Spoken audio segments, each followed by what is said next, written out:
Hey what's up guys, welcome back once again.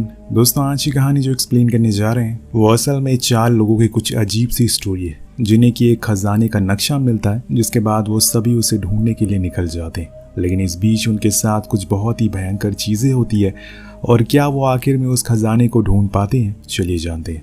Will town नाम के 2 इंसान को हमें दिखाया जाता है जो दूसरे शहर जा रहे हैं, क्योंकि वहाँ पर विल की जॉब लगी है। दरअसल इन दोनों की अभी हालत बहुत ही ज़्यादा ख़राब है, इन्हें सख्त पैसों की ज़रूरत है। यहाँ टाउन की भी जॉब छूट गई है और विल की तो जॉब छूटे अरसा हो गया है, पर आज भी उसकी किस्मत ख़राब है, क्योंकि ऑफिस जाकर उसे पता चलता है कि जो पोस्ट उसे मिलने वाली है वो असल में उसके बॉस ने किसी और को दे दी, जिस चीज़ में विल बहुत ही मायूस हो जाता है। उधर हम टाउन को देखते हैं जो अपने डैड से फ़ोन पर बात कर रही है, जिसमें वो कहती है कि वो उन्हें कुछ दिनों में रेंट भर देगी जब तक विल की जॉब ना लग जाए, तो वो उसे पैसे चुका देंगे। लेकिन वो मना कर देते हैं ये कहकर कि उनके पास खुद पैसे नहीं है।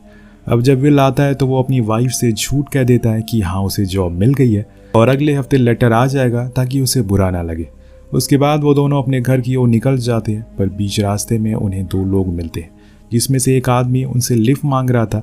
तो वो लोग कार को रोकते हैं और उनसे पूछते हैं कि क्या हुआ। तो ली नाम का आदमी कहता है कि हमारी कार खराब हो गई है, अगर आप हमें आगे वैनकर तक लिफ्ट दे दें तो आपका बहुत एहसान होगा, बहुत ठंड हो रही है बाहर। वो दोनों मान जाती हैं क्योंकि वो भी वहीं उसी तरफ जा रहे थे। अंदर बैठने पर वो आदमी बताता है कि ये मेरी बहन शेरिल है और मैं ली। वो दोनों भी अपना इंट्रो देते हैं। उसके बाद ये लोग निकल जाते हैं अपनी मंजिल की ओर। लेकिन इन चारों को इस बात का अंदाज़ा नहीं है कि आगे जाकर इनकी किस्मत किस मोड़ पर लाकर खड़ा करने वाली है। कुछ देर ये पेट्रोल पंप पर रुकते हैं, जहाँ पर ली पेट्रोल के पैसे ही पे कर देता है, जिसे देखकर विल थैंक यू कहता है। उन्हें उस दौरान उसके पास एक मैसेज भी आता है जो उसी ऑफिस मैनेजर का था, जो उसे कहता है कि मैंने बहुत कोशिश करी तुम्हारे लायक कोई जॉब ढूंढने की, लेकिन कोई भी जॉब नहीं मिली, सॉरी। अब विल बहुत ही निराश हो जाता है और चुपचाप कार में आकर बैठ जाता है। कुछ ही देर में अंधेरा हो जाता है और सभी लोग सो जाते हैं सिवाय विल के, जो कि ड्राइव कर रहा था। पर वो टाउन की ओर देखकर यही सोच रहा था कि आखिर वो ये सच अपनी पत्नी को कैसे बताए। लेकिन इतने में कार के सामने कुछ आ जाता है और वो डिसबैलेंस हो जाती है। सभी फौरन उतरते हैं और देखते हैं कि वहां पर एक बूढ़ा आदमी है जिसकी ठंड के मारे हालत खराब है। वो उसे तुरंत ही अंदर बैठाते हैं और ली उसके जेब को चेक करता है, जिसमें से उसके आईडी कार्ड से पता चलता है कि उसका नाम जॉनथन है। उसे कुछ पैसे भी मिलते हैं जो वो विल को देता है, लेकिन वो लेने से मना कर देता है, पर शेरिल उन पैसों को ले लेती है। जिसके बाद ये लोग उसे फौरन हॉस्पिटल लेकर जाते हैं, लेकिन बीच में ही शेरिल को पता चलता है कि ये तो मर चुका है। इसी दौरान उन्हें उन पैसों में एक नोट भी मिलता है जिसमें कुछ नंबर लिखे हुए थे, जिन्हें देखकर ली कहता है कि ये कोई कोऑर्डिनेट हो सकते हैं जो यहीं आसपास के। इतने में बाहर से पुलिस का सायरन की आवाज़ आती है, जिसके बाद इन चारों को हम पुलिस स्टेशन में देखते हैं, जहाँ पर इनसे पूछताछ की जाती है।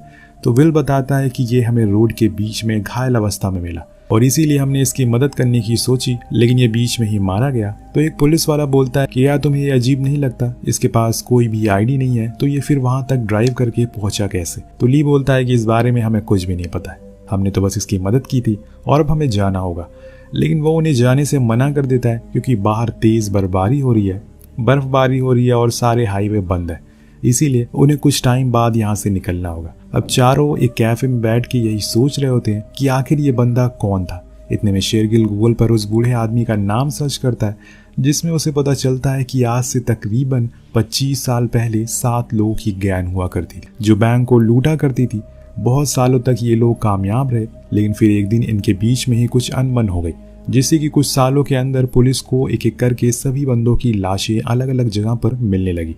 जिन्होंने जो लाश चोरी की थी वो $4 मिलियन के सोने के सिक्कों की थी, और इस गैंग का एक लौता मेंबर जो अभी बचा हुआ था वो था जॉनथन। ये सुनकर सभी हैरान हो जाते हैं। वहीं टाउन पूछती है कि वो सोने के सिक्कों का क्या हुआ, तो शेरिल बताती है कि वो पुलिस को आज तक कभी मिले ही नहीं। सभी के मन में अब एक ही सवाल आता है, क्या वो कोऑर्डिनेट कुछ हमें बताने की कोशिश तो नहीं कर रहे।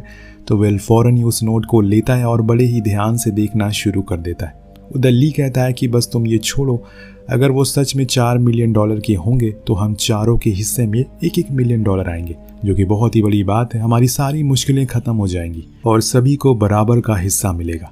सभी को इसे ढूंढना चाहिए। लेकिन विल का मानना था कि बाहर मौसम बहुत ही ज़्यादा खराब है, ऐसे ही जंगल में जाना सही नहीं है। उसकी बात को सुनकर ली बोलता है कि लगता है कि तुम कोई एक्सपर्ट हो। तब टाउन बताती है कि ये पहले फॉरेस्ट डिपार्टमेंट में काम कर चुका है, इसको अच्छे से पता है कि कैसे वहाँ पर सरवाइव किया जा सकता है। अब ये सुनकर ली बहुत खुश होता है क्योंकि इससे उन्हें काफ़ी फ़ायदा होने वाला था।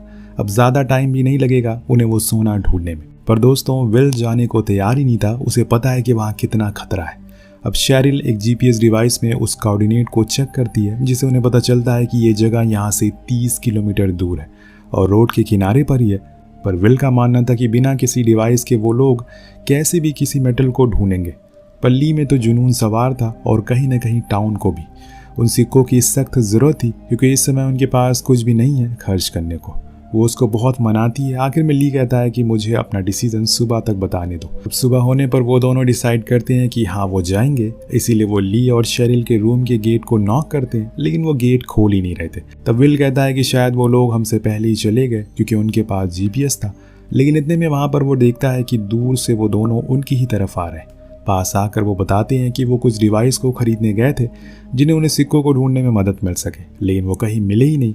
अब इसके बाद वो चारों ही उस रोड को पकड़कर आगे उस जगह की ओर निकल जाते हैं। अब कई घंटों की ड्राइव करने के बाद विल अपनी कार को सड़क के किनारे रोक देता है, जिसके बाद वो लोग कुछ ज़रूरत के सामान को ले लेते हैं, जैसे कि शेरिल एक टूल ले लेती है जो उन्हें डिग करने के काम आएगा खोदने के। वहीं ली एक फ्लेयर ले लेता है, जिसके बाद ये जीपीएस को फॉलो करते करते चलना शुरू करते हैं। पर कुछ ही देर बाद इन्हें ज़्यादा बर्फ़ मिलने लगती है, जिसमें शेरिल गिर भी जाती है। इसलिए ली बताता है कि हमें पेड़ की टहनियों को जूतों में बांध लेना चाहिए, जिससे कि चलने में आसानी होगी। अब इसके बाद वो चाकू भी निकालता है, जिसे देखकर विल हैरान हो जाता है। इसके पास चाकू भी है, लेकिन फिर वो उन पैरों में टहनियों को बांध लेते हैं और शेरिल के बताए हुए रास्ते पर आगे की ओर चलना शुरू कर देते हैं।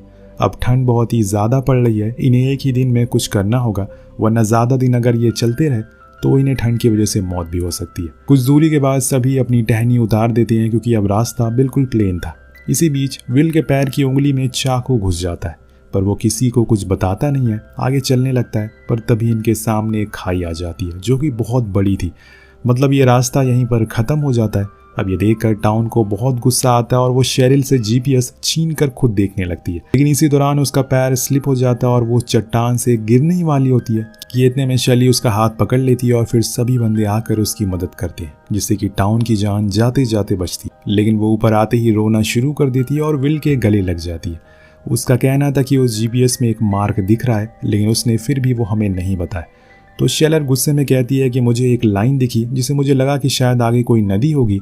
इतने में विल गुस्से में कहता है कि ऐसे तुक्के लगाने से हम आगे नहीं बढ़ सकते हैं, तुम्हें अपना थोड़ा दिमाग तो लगाना होगा।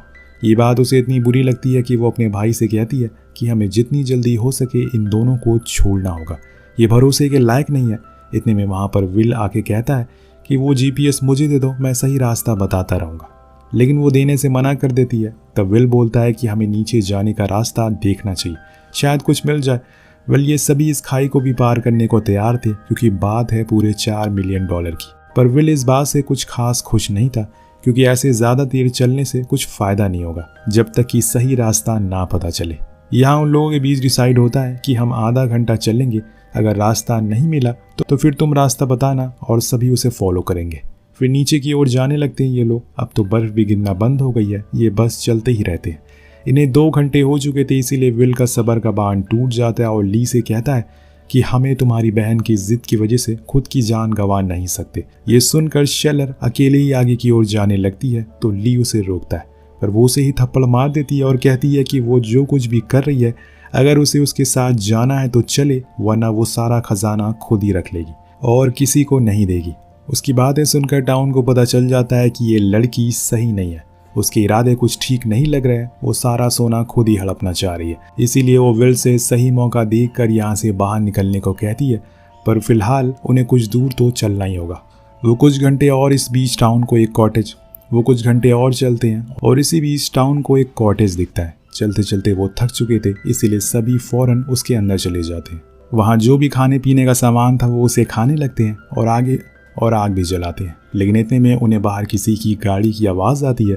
जब गेट खुलता है तो वहाँ उन्हें बाहर घर का ओनर दिखाई देता है, जिसके हाथ में बंदूक थी। वो इन लोगों को देख कर कहता है कि ओह, तुम लोग मेरे घर का लॉक तोड़कर अंदर घुस गए। विल उसे बताता है कि वो लॉक मैं नहीं तोड़ा है, क्योंकि हम लोग जंगल में फंस गए थे, बाहर बहुत ठंड थी, इसीलिए हम यहाँ आ गए। लेकिन वो इंसान कहता है कि क्या तुमने मुझे बेवकूफ़ समझा है?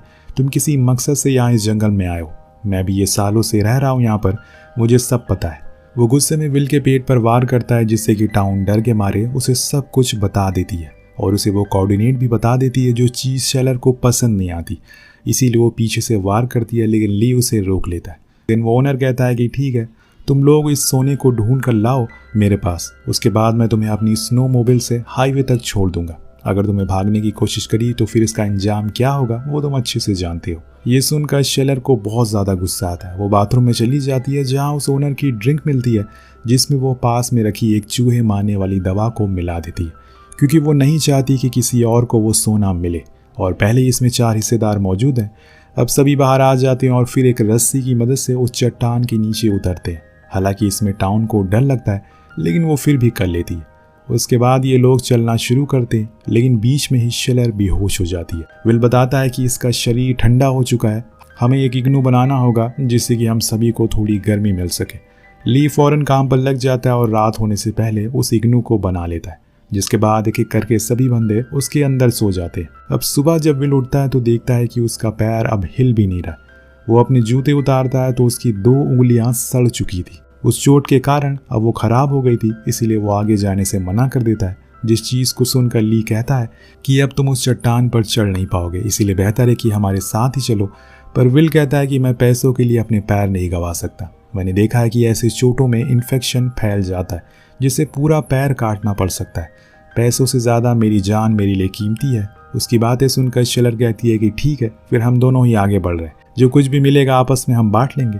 अब उसकी बातों को सुनकर टाउन विल को मनाना शुरू कर देती है कि हमारे पास कुछ भी नहीं है, यही एक मौका है, अगर ये पैसे आ गए तो हम इलाज भी करवा सकते हैं। तो विल बोलता है कि अगर वहाँ कुछ मिला ही नहीं तो उसके बाद तो मैं किसी काम के लायक भी नहीं बचूंगा, फिर क्या करेंगे हम वापस जाकर।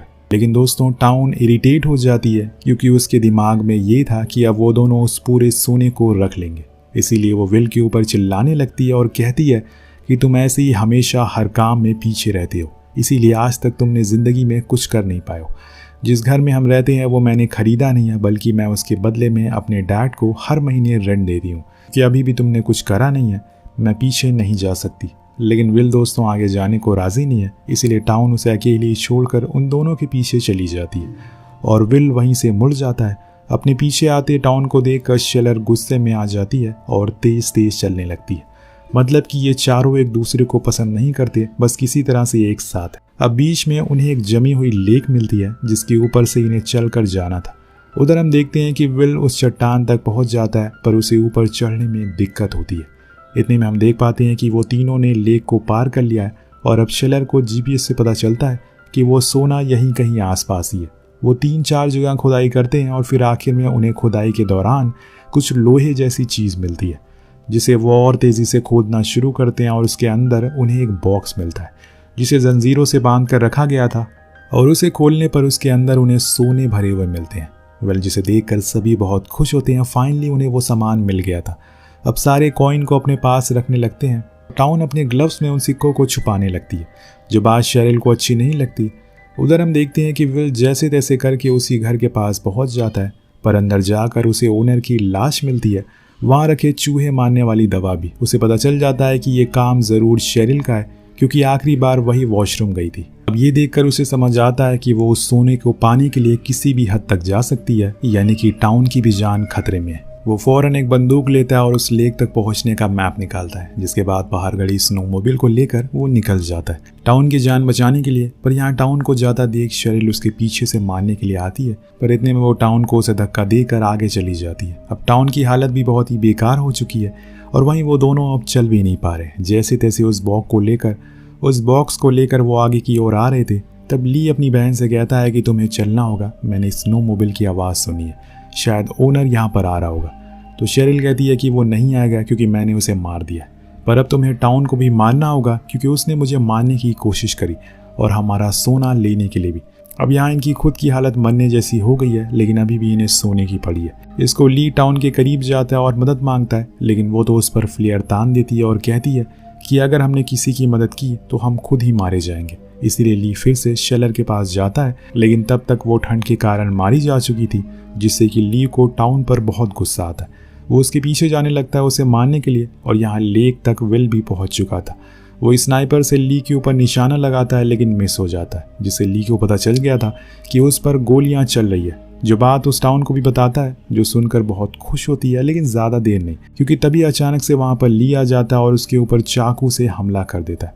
पर टाउन उसके मुंह पर पत्थर से वार करती है और खुद को छुड़ा लेती है, लेकिन फिर भी ली उसका पीछा नहीं छोड़ता और उसका पैर पकड़ लेता है, जिससे कि टाउन उसे लात मारती है और वो जाकर पानी में एक पत्थर पर टकरा जाता है, जिससे उसकी वहीं मौत हो जाती है। उधर विल जो चट्टान से नीचे आने की कोशिश में लगा था कि तभी उसकी रस्सी टूट जाती है और वो सीधा नीचे आकर गिरता। यहाँ टाउन भी अब उसी लेक के ऊपर फिर से आ गई थी, पर आगे जाने की ताकत उसके पास नहीं है, इसीलिए वो वहीं गिर जाती है। वो खुद की जान नहीं बचा पाती, लेकिन उसने आखिरी समय पर फ्लेयर चला दिया था, जिससे कि लोकेशन पुलिस को मिल जाती है। अब जब कुछ दिन बाद विल की आंख खुलती है तो वो हॉस्पिटल में मौजूद था। उसके सामने वही लेडी ऑफिसर होती है जो उन्हें पहले भी मिली थी। विल उसे पहला सवाल यही पूछता है कि उसकी वाइफ कहाँ है, तो वो बताती है कि उस हादसे में वो मारी गई और आप लोग वहाँ क्यों गए थे। तो विल कहता है कि हमने वहाँ सोना ढूंढने गए थे, क्या आपको वो सोने का बॉक्स मिला। तो वो ना में जवाब देती है, पर बाहर आने पर वो लेडी किसी को कॉल करके कहती है कि उस ओनर की और इन तीनों लोगों की लाश को ठिकाने लगा दो, जो कुछ भी मिला है उसको छुपा लो। शाम में डिसाइड करते हैं कि आगे क्या करना है, यानी कि जिन्होंने अपना सब कुछ लगा दिया। विल ने अपनी पत्नी खो दी, ली अपनी बहन, पर वो सोने के सिक्के मिले किसी और को जिन्होंने कुछ भी नहीं किया। इसीलिए कहते हैं कि लालच बुरी बला है, जितना है उसमें ही खुश रहो। ज़्यादा की लालच आपको बहुत चीज़ें गंवाने पर मजबूर कर देती है। मिलते हैं अगली वीडियो में। Thank you so much watching. Peace out.